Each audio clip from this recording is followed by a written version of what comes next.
Jadi baik tekstur keripiknya maupun rasanya itu kita mengajak konsumen untuk ini loh karakteristik NTT, ini loh karakteristik produk NTT. Jadi menggiringnya ke sana. Jadi biasanya kalau dipromosi lewat media sosial, kita memperkenalkan karakteristik itu. Semua orang entah di luar NTT mempunyai keripik pisang. Iya. Tapi bagaimana memunculkan karakteristik NTT dan orang suka gitu.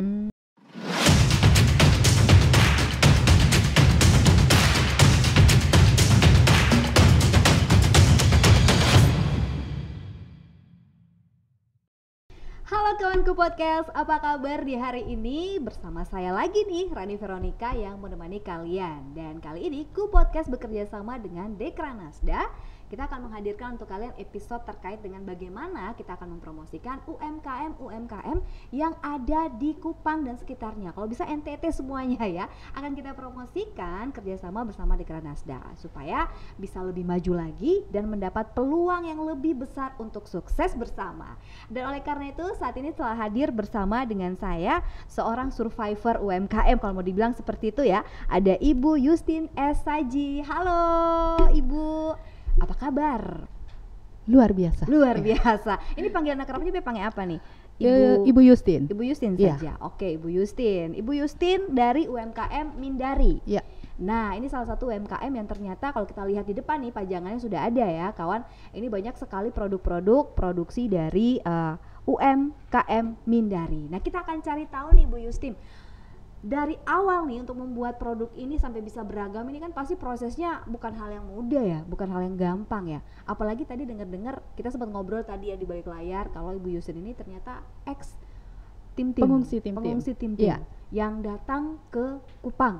Luar biasa. Itu tahun 99. Tahun 99. Ya. Prosesnya ke sini kemudian sampai apakah ini salah satu kalau mau dibilang sih latar belakang begitu untuk akhirnya Ibu Yustin survive dengan membentuk sebuah UMKM? Awalnya sih pada 99 itu memang situasinya sangat chaos, sangat kacau ya. Kacau dan segala macam, dan sempat ada di pengungsian, di kamp pengungsian selama beberapa tahun hingga pada tahun 2013 ini saya dan suami bergeser di belakang camp. Jadi kita mengambil lahan di situ untuk membangun sebuah rumah harapan setelah kita terhantam oleh situasi yang sangat mencekam di tahun 99 di timur waktu itu. Jadi kami mengambil keputusan di 2004 untuk pindah bergeser di camp, dan pada situasi seperti itu tentu kita mengalami trauma yang sangat dalam karena begitu banyak hal yang kami tinggalkan di timur sana, dan bagaimana anak-anak di situasi traumatik karena kami keluar tuh di situasi setelah pengumuman jajak pendapat, dan betul-betul suasananya sangat kacau gitu, sangat kacau, dan sempat terpisah dari suami karena harus didahulukan perempuan dan anak, dan kami pada akhirnya 1 bulan baru bertemu dengan suami di Kupang. Jadi dalam perjalanannya sebagai warga baru, jadi saya bersama teman-teman warga baru menyesuaikan diri dengan situasi yang baru, dengan keadaan yang baru, dengan lingkungan yang baru, yang memang butuh waktu gitu. Hanya pada saat itu puji Tuhan bahwa saya digandeng oleh teman-teman warga lokal untuk bersama-sama saling menguatkan dalam memberdayakan diri. Jadi saya masuk dalam sebuah kelompok wanita tani di tahun 2005 ya. 2005 masuk sebagai anggota jaringan perempuan usaha kreatif Jarpuk Inavoa. Jadi di situ bersama dengan teman-teman warga lokal dan warga baru, bagaimana kita membaur untuk saling menguatkan dan memberdayakan diri gitu. Jadi dari situlah saya memulai mengambil keputusan bebas atas hidup saya untuk harus membuat perubahan gitu. Harus membuat perubahan. Kalau tidak kita yang membuat perubahan itu, siapa lagi? Betul. Kalau menunggu dari lingkungan itu sebagai pelengkap untuk sedangkan motivasi itu harus muncul dari diri sendiri dahulu. Betul. Sehingga pada tahun itu saya mengambil keputusan untuk memulai membuat keripik pisang. Tahun 2009. 2009. Ya, 2009 membuat keripik pisang yang harganya Rp2.000 untuk hanya memastikan supaya untuk sekedar membeli garam, vitsin, masako, kebutuhan dalam rumah. ya, tidak harus meminta suami atau tidak harus menunggu suami. Jadi pada saat itu dalam perjalanannya mulai memotivasi diri bersama dengan teman-teman, kami saling memotivasi diri. Jadi pada akhirnya di 2014 setelah mengalami perjalanan dari keripik pisang yang harga Rp2.000 terus naik ke Rp5.000, Rp10.000 hingga 2014 saya masuk dalam bagian wirausaha Bank Indonesia dan masuk 10 besar. Wow. 10 besar wirausaha Bank Indonesia NTT. Jadi di situ semakin menguatkan saya untuk bahwa segala sesuatunya itu akan menjadi mungkin kalau kita meyakinkan diri kita bahwa kita bisa melakukan suatu perubahan dan mengambil keputusan besar terhadap hidup kita sendiri. Betul. Itu yang ini. Sehingga dalam perjalanannya 2014 itu penguatan kapasitas dari Bank Indonesia terkait banyak hal karena kita adalah wirausaha. Jadi bagaimana Bank Indonesia menggembleng kita, membentuk kita untuk menjadi wirausaha yang tangguh secara mental dan secara usaha. Karena memunculkan sebuah mental wirausaha itu tidak seperti membalikkan tangan dengan mudahnya. Tapi bagaimana membentuk karakter wirausaha itu butuh banyak hal, banyak nilai-nilai yang harus betul-betul ditanamkan, baik itu etos kerja, komitmen, kerja keras dan inovasi, kreativitas yang terus dipacu, itu yang mendorong terus pada akhirnya Mindari mengambil keputusan tidak hanya bicara keripik pisang saja, tapi Mindari mempunyai visi misi yang bagaimana mengangkat potensi lokal NTT ini menjadi produk-produk yang siap bersaing. Karena begini, kalau tidak kita memunculkan rasa cinta kita terhadap NTT, terhadap sumber daya NTT, baik sumber daya alam maupun potensi sumber daya manusianya, terus siapa lagi gitu. Jadi 2014 saya mengambil keputusan untuk membuat visi misi usaha yang betul-betul saya ingin mengangkat bahwa ini loh NTT itu punya sesuatu yang harus sama-sama kita jaga dan kita banggakan gitu. Terkadang kan kita merasa bahwa tidak percaya diri, apalagi dengan perjalanan pasar bebas yang begitu sangat tidak bisa terkendali dengan teknologi 4.0 yang promosinya segala hal orang bisa berpromosi dengan segala macam cara. Tapi bagaimana karakteristik NTT menjadi brand image produk dari Mindari itu sendiri.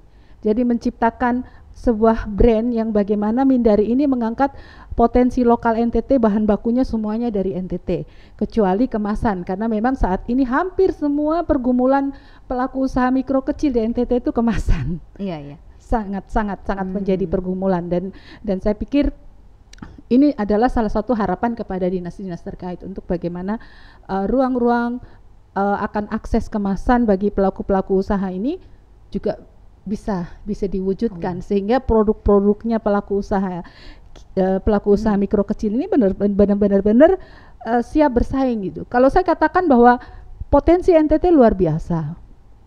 Ya, banyak ya sebenarnya yang bisa kita jadikan sebagai usaha. Iya. Tapi satu hal yang menarik juga nih, Ibu Yustin ini mohon maaf Ibu Yustin, ya? Yustin benar ya? Jadi Bu, ini kan tadi katanya untuk brand atau Mindari ini dikhususkan karakteristiknya itu adalah NTT, begitu kan ya? Apa yang membedakan dengan produk lain begitu? Karakteristiknya brand Mindari ini? Iya, misalnya ini ada salah satu keripik andalannya dari Mindari, ada keripik pisang gula lontar. Keripik andalan? Iya, ini keripik pisang gula lontar. Jadi bagaimana dengan pisang NTT yang mempunyai karakteristik beda dan orang luar NTT mengakuinya bahwa pisang kepok NTT itu beda gitu. Itu yang pertama. Terus yang kedua, bagaimana penggunaan gula semut sebagai ciri khas NTT menjadi sesuatu yang unik gitu. Jadi baik tekstur keripiknya maupun rasanya itu kita mengajak konsumen untuk ini loh karakteristik NTT, ini loh karakteristik produk NTT. Jadi menggiringnya ke sana. Jadi biasanya kalau dipromosi lewat media sosial, kita memperkenalkan karakteristik itu. Semua orang entah di luar NTT mempunyai keripik pisang. Iya. Tapi bagaimana memunculkan karakteristik NTT dan orang suka gitu. Ditambahkan gula semut, ya. semut ya. Iya. Gula lontar. Iya. Ya, seperti itu. Iya. Selain saya akui bahwa NTT mempunyai potensi pisang kepok yang luar biasa. Kan selama ini kan banyak pisang-pisang kita khususnya daerah Flores itu yang keluar dari NTT, dari Flores. Dan kita menerima kembali produk dari Jawa yang sebenarnya pisang itu dari NTT. Dari kita justru. Oh, begitu. Menjadi sangat miris juga sih, tapi mau bagaimana? Ini adalah sebuah perdagangan yang dengan cara apapun menjadi sah. Tapi bagaimana kita orang NTT juga harus mengelola ini gitu. Jadi kayak seperti bagaimana menjual pisang dan membeli pisang molen gitu, seperti itu. Itu kan menjadi sesuatu yang tragis kan gitu. Tapi bagaimana dengan potensi yang kita punya, kita kelola, kita membuat sesuatu yang menjadi beda gitu dibandingkan produk-produk yang ada di luar NTT. Hanya memang terkadang kita ini terhantam oleh kemasan yang tidak sebanding dengan hantaman dari luar NTT yang kemasannya bagus, tapi isinya belum tentu juga gitu. Padahal kita sangat keren, sangat luar biasa, hanya kita merasa bahwa tidak merasa yakin terhadap produk yang kita hasilkan. Terkadang kita bukan apa, tapi saya pikir semua teman-teman pelaku usaha khususnya yang bergerak di bidang pengolahan ada rasa-rasa minder, tidak percaya pada saat kita dipertemukan oleh produk-produk dari luar NTT. Padahal ini bukan apa, tapi kenyataannya orang luar NTT sangat suka dengan produk-produk NTT. Tapi bagaimana kita merasa yakin kalau kita sendiri tidak merasa bahwa kita bisa meyakinkan produk kita pada orang lain gitu. Terkadang kan itu sebenarnya menjadi sesuatu persoalan, pergumulan yang makanya kenapa saya harus ada dalam bagian sebuah jaringan, sebuah komunitas yang dimana kita satu dengan yang lain ini saling mengingatkan dan menguatkan. Jangan keluar dari rel kebanggaan terhadap produk-produk NTT loh. Walaupun apapun itu, hajar dengan bahasa promosi yang memperkenalkan bahwa produk kita ini tidak kalah dengan produk lain. Dengan keyakinan dan kemantapan hati untuk mempropaganda dan meyakinkan orang lain. Pada saat kita sudah menemukan bahwa ada rasa bangga terhadap produk kita, berarti orang lain juga akan merasa diyakinkan gitu. Tapi kalau kita nggak rasa bangga, tidak merasa bangga, kita tidak bisa meyakinkan orang lain, bagaimana orang lain bisa menikmati, iya, yakin dan menikmati ini. Itu yang mengapa menjadi penting bahwa di saat-saat seperti ini, apalagi di situasi pandemi dan kehantam seroja, kerja-kerja bersama untuk saling menguatkan sesama pelaku usaha mikro kecil di NTT itu menjadi sangat penting, karena menurut saya dari permasalahan pandemi dan seroja ini yang paling survive adalah kami pelaku usaha mikro kecil gitu. Bu Yusin, saya punya beberapa pertanyaan nih terkait kalau bicara soal produk-produk lokal NTT. Kalau tadi kan dibilang ini ciri khasnya banget yang harus kita tonjolkan ya dari NTT itu sendiri. Kalau untuk Mindari sendiri produk unggulannya yang mana nih? Apakah ini atau yang mana? Iya, seperti tadi saya katakan di awal 2014 mengambil keputusan untuk menggali potensi lokal terkait bahan baku dari NTT. Jadi memang mengawalinya dari keripik pisang salut nangka, mengembangkannya dengan keripik pisang gula lontar.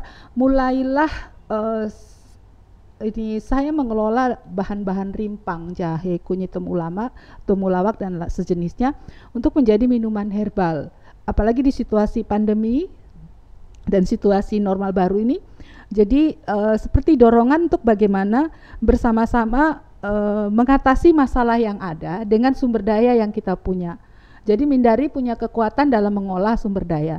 Jadi bagaimana rimpang-rimpang ini menjadi minuman instan yang siap seduh di masa situasi pandemi dan situasi normal baru, sehingga bisa menjaga imun tubuh dan memastikan tubuh tetap terjaga gitu. Jadi bagaimana juga masyarakat bisa mengkonsumsi minuman ini secara instan dan siap dibawa kemanapun. Kalau minuman istilahnya jamu godok, jamu rebusan itu kan agak rumit gitu, karena harus produk segar dan akan sangat sulit dibawa kemanapun. Tapi pada saat dalam bentuk instan, ini akan semakin konsumen semakin dimudahkan dalam mengkonsumsi, sehingga Mindari menciptakan minuman-minuman instan herbal dari bahan rimpang yang ada di NTT. Apakah itu produk unggulannya Mindari? Iya. Oh, dan gitu. semua produk-produk Mindari itu ada di Dekranas. Semuanya ada Semua di ada. Dekranas, Jadi ya? seperti tokonya Mindari itu ada di Dekranas. Oh, Iya. semuanya di Semua, situ? semua, termasuk begitu. ini apa namanya kerajinan. Hanya saat ini tidak dibawa. Jadi semua kerajinan dari lontar, tapi itu kerajinan yang dibuat. Jadi bagaimana saya bersama komunitas CP kita memberdayakan mama-mama warga baru, ex-team yang ada di Oibelo untuk mengkreasikan berinovasi terhadap kerajinan dari daun lontar. Yang awalnya mereka memulainya dengan membuat tempat garam yang harganya Rp500.000, tapi bagaimana kami komunitas CP mendorong mereka untuk lebih berkreativitas sehingga yang mereka hasilkan tuh menjadi berpuluh-puluh kali lipat harganya. Dan itu semua juga ada di Dekranas. Jadi bagaimana peran Dekranas juga menjadi kayak seperti tokonya Mindari yang dipindahkan dan sangat luar biasa. Terima kasih Ibu Ketua Dekranasda, Ibu Yuli dan teman-teman yang ada di Dekranas begitu sangat mensupport usaha Mindari. Jadi saya merasa apalagi kan produk-produk Mindari ini saya belum mengambil keputusan untuk menitipkan di toko-toko yang lain, sehingga sepertinya kayak apa istimewa sekali gitu karena produk-produk Mindari hanya ada di Dekranas. Oh, apalagi eksklusif begitu, eksklusif ya, di bukan Dekranas. bukan sengaja, tapi di situasi pandemi dan normal baru setelah apa namanya badai, kita pelaku usaha mikro kecil ini kan butuh perputaran apa namanya usaha yang cepat. Jadi bagaimana Dekranasda ini mengapresiasi produk-produk Mindari dan juga teman-teman pelaku usaha mikro kecil yang lain untuk dibayar secara tunai. Dan ini sangat-sangat membantu. Bagaimana Dekranasda mempunyai peran yang begitu sangat, menurut saya peran yang sangat luar biasa untuk membuat kami pelaku usaha mikro Hidup kecil lagi itu lah begitu. bukan hanya hidup lagi, semakin siap bertarung gitu. Jadi tidak cukup hanya survive saja, tapi siap bertarung karena Bertahan. iya, siap bertarung karena kita didukung oleh Dekranasda dengan pembayaran tunai atas produk-produk kita, dan itu mempengaruhi sirkulasi produksi. Iya, betul, Nah, betul. kalau sampai jika sirkulasi produksinya ini menjadi lancar, perputaran uangnya Betul. lancar, jelas secara otomatis kami hidup gitu. Kami hidup dan semakin berkreativitas dan berinovasi. Apalagi sih yang akan dimunculkan? Apalagi yang dimunculkan karena kami sudah mempunyai dukungan modal dari pembayaran tunai yang diberikan oleh Dekranasda atas produk-produk kami. Itu yang kami rasakan betul-betul Dekranasda betul-betul peka, ya, peka dan peduli terhadap kami pelaku usaha mikro kecil ini. Walaupun mungkin tidak bisa menjangkau semua pelaku usaha pengolahan di seluruh NTT, tapi saya bisa katakan gambaran Dekranasda adalah gambaran semua usaha yang ada di NTT. Gitu. Iya. Dan dari Ibu Yuli yang begitu sangat luar biasa keluar masuk untuk mencari pelaku-pelaku usaha, memberi ruang, memberi pelatihan pelatihan ini keamanan pangan, bekerja sama dengan BPOM dan Dinas Kesehatan untuk bagaimana Dekranasda memberi ruang ke Kemudahan lah. iya, bagi karena UMKM. bagi kami pelaku usaha pengolahan itu sertifikat penyuluhan keamanan pangan itu adalah salah satu syarat mutlak. Betul. Dan Dekranasda membantu saya dan teman-teman pelaku usaha pengolahan ini untuk mengikuti itu, walaupun melalui daring lewat Zoom, tapi kami menerima sertifikat sertifikat penyuluhan keamanan pangan dari Dinas Kesehatan, dan itu adalah syarat mutlak, salah satu syarat mutlak pelaku usaha pengolahan untuk memastikan produknya menuju ke pengujian laboratorium BPOM dan PIRT Denkas. Selain itu juga Dekranasda juga mendukung kami dengan bantuan-bantuan peralatan sesuai dengan olahan yang kita jalani. Dan itu sesuatu yang membuat kami merasa bangga bahwa inilah penyatuan dari semua elemen kekuatan yang ada di NTT untuk memastikan pelaku-pelaku usaha khususnya pengolahan, tenunan dan kerajinan mempunyai gerak ruang yang lebih kuat, lebih bebas dan lebih diapresiasi. Karena Dekranasda itu kan ruangannya sangat representatif dengan AC, belanjanya yang santai dan segala macam kebutuhan terkait tentang pengolahan kopi dan produk-produk olahan, tenunan dan kerajinan dan lain-lainnya menjadi sangat rekomendasi sekali untuk menjadi titik belanja khususnya kita orang NTT dan orang luar NTT, karena begitu sangat sesuatu yang sangat membanggakan gitu. Jadi saya sendiri merasa bahwa ini Dekranasda memberi ruang produk-produk kita diletakkan di tempat yang sangat elok sehingga kita merasa bahwa produk-produk kita betul-betul dihargai gitu. Itu yang menjadi kebanggaan saya sebagai pelaku usaha mikro kecil terhadap Dekranasda. Ya, itu kan apa yang sudah diberikan Dekranasda gitu ya kepada Mindari juga nih. Kalau kita bicara masalah pemasaran, sebelum di Dekranasda begitu, pemasaran dilakukan seperti apa? Dan setelah sudah di Dekranasda, pemasaran yang terjadi juga seperti apa? Adakah perubahan?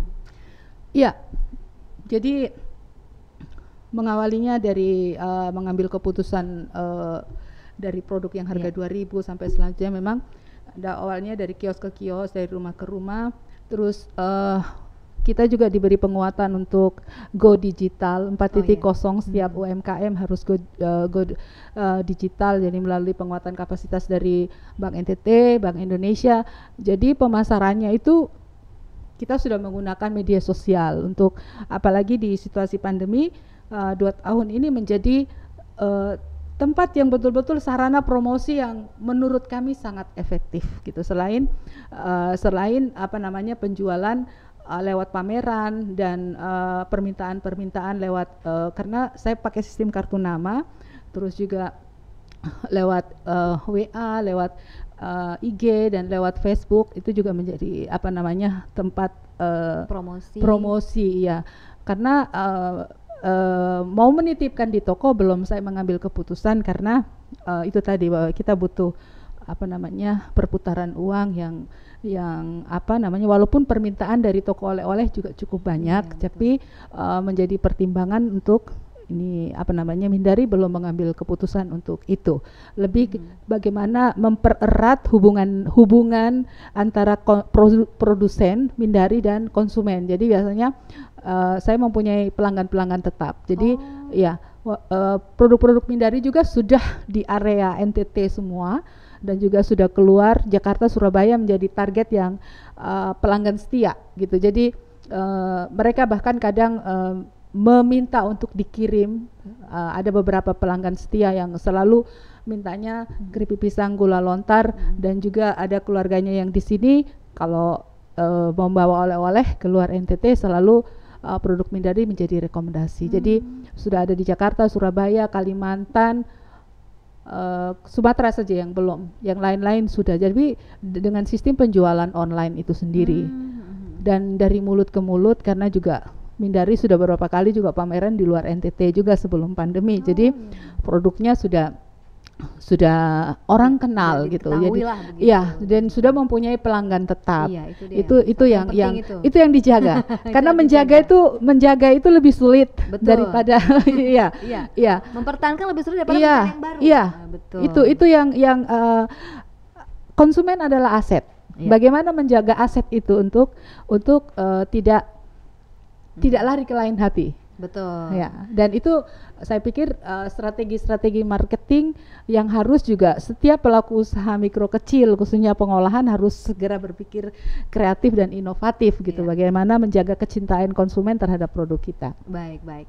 Ini banyak sekali produk olahan. Berarti kan otomatis Ibu Yustin tidak bekerja sendiri ya. Ya. Tadi seperti disampaikan juga bersama-sama dengan ibu-ibu Ya. dari Komunitas CP ya. CP Ya. Dan saat ini sudah hadir ini ibu-ibu dari komunitas CP kok. Iya. Halo. Iya, ada sekitar 3.000 orang ya.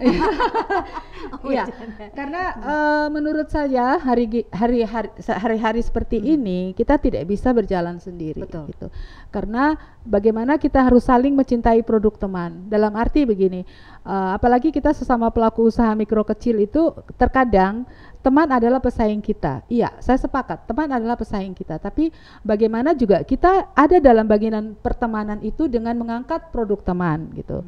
Dan mengapa jaringan komoditas menjadi penting di sini, bahwa bisa jadi seorang Yustin sudah terdepan, tapi bagaimana Yustin bergandeng tangan dengan teman-temannya yang lain yang baru muncul, baru mulai, tapi belum mempunyai informasi yang baik tentang segala hal. Jadi bagaimana sesama perempuan ini harus saling menguatkan, mendorong. Merangkul, ya. Iya, karena kalau tidak seperti itu, mungkin nantinya seorang pengusaha produk, sebuah produk di NTT akan bisa dihitung dengan jari. Tapi pada saat kita berjalan membangun jaring, membangun kekuatan bersama, akan muncul pengusaha-pengusaha dari NTT, khususnya pengolahan dari pangan lokal, dari produk lokal yang akan banyak gitu. Betul.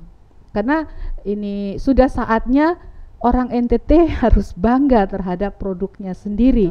Sebelum dengan keyakinan bangga dan menceritakan ke orang lain tentang kebanggaan kita atas produk-produk kita. Sudah saatnya lah, bukan sudah saatnya, walaupun saya ketahui memang sudah muncul rasa kecintaan melalui instruksi gubernur bahwa setiap instansi harus wajib menerima produk-produk lokal, dan itu ruang yang sangat bagus terhadap pelaku usaha mikro kecil di NTT untuk ayo mengelola potensi lokal NTT menjadi produk-produk, karena lewat instruksi gubernur kita diberi ruang untuk setiap dinas membeli produk-produk lokal NTT. Betul. Ya. Saya juga setuju tentang itu ya Ibu Yustin. Mungkin yang terakhir Ibu Yustin ya, bisa menyampaikan kepada Dekranasda dengan semua hal yang sudah dilakukan untuk Ibu Yustin dan juga ibu-ibu yang sudah berpartisipasi juga untuk mengolah olahan produk olahan seperti ini, apa yang mungkin harapannya begitu ya kepada Dekranasda, seperti apa? Nanti bisa langsung disampaikan. Ya, sebelumnya sekali lagi terima kasih kepada Dekranasda Ibu Yuli Leskodat yang begitu sangat mendorong perempuan-perempuan NTT untuk bergerak, untuk segera bergegas, karena ruang sangat terbuka untuk bagi kita semua orang NTT, perempuan-perempuan NTT untuk menggali potensi diri, potensi lokal, entah itu dalam bentuk produk olahan, kerajinan, tenunan, dan produk-produk turunannya. Jadi saya secara pribadi seorang Yustin, pemilik usaha Mindari, begitu banyak merasakan dukungan dari Dekranasda. Tapi saya mau katakan di sini banyak teman-teman saya di pelosok dan juga teman-teman yang baru bertumbuh memulai usaha, mohon Dekranasda untuk memberi ruang juga kepada mereka agar produk-produk mereka boleh masuk di gerai Dekranasda, dan jika produk-produk mereka belum berizin Dinkes, belum pengujian laboratorium, tetap diberi kesempatan gitu. Paling tidak dalam perjalanannya dengan dukungan Dekranasda bisa didukung dalam pengurusan izinan PRRT Dinkes, sehingga produk-produk teman-teman saya, teman-teman kita yang ada di pelosok, yang ada di Kota Kupang yang baru memulai usaha, mempunyai kebanggaan yang sama terhadap rumah Dekranasda, bahwa rumah Dekranasda, gerai Dekranasda adalah milik orang NTT, milik perempuan-perempuan NTT dan juga masyarakat NTT yang ingin memberdayakan diri, yang ingin ada dalam bagian pembangunan NTT melalui usaha pengolahan, kerajinan, tenunan, dan lain-lain. Sehingga betul-betul Dekranasda menjadi rumah kebanggaan untuk kita semua agar orang di luar sana mengakui bahwa NTT itu keren. Baik, luar biasa. Yeay. NTT emang keren ya. Aduh, apalagi produk-produk lokalnya kalau dibikin kayak gini kan jadi berminat untuk dimakan gitu kan ya. Luar biasa. Terima kasih Bu Yustin sudah hadir di Ku Podcast pada hari ini. Terima kasih juga ibu-ibu yang udah mendukung. Oke, di sebelah sana juga dari komunitas CP, dan juga kalau kita mau cari produk ini cuman ada di satu tempat. Cuman ada di Gerai Dekranasda. Eksklusif ya, eksklusif guys. Jadi kalian bisa beli harga yang terjangkau, dan untuk apalagi di tengah pandemi kita butuh yang sehat-sehat ya. Nah ini ada nih. Apalagi menjelang Natal. Betul. Jangan lupa cinta produk lokal dengan membeli produk teman-teman. Dari NTT. Disuguhkan di ruang tamu kan bisa kalau orang datang selamat toh. Sambil mencicipi. Oke, akhirnya sampai di sini dulu untuk Ku Podcast kita bekerja sama dengan Dekranasda untuk terus mempromosikan UMKM yang ada di Nusa Tenggara Timur. Sampai jumpa di lain kesempatan. Bye bye.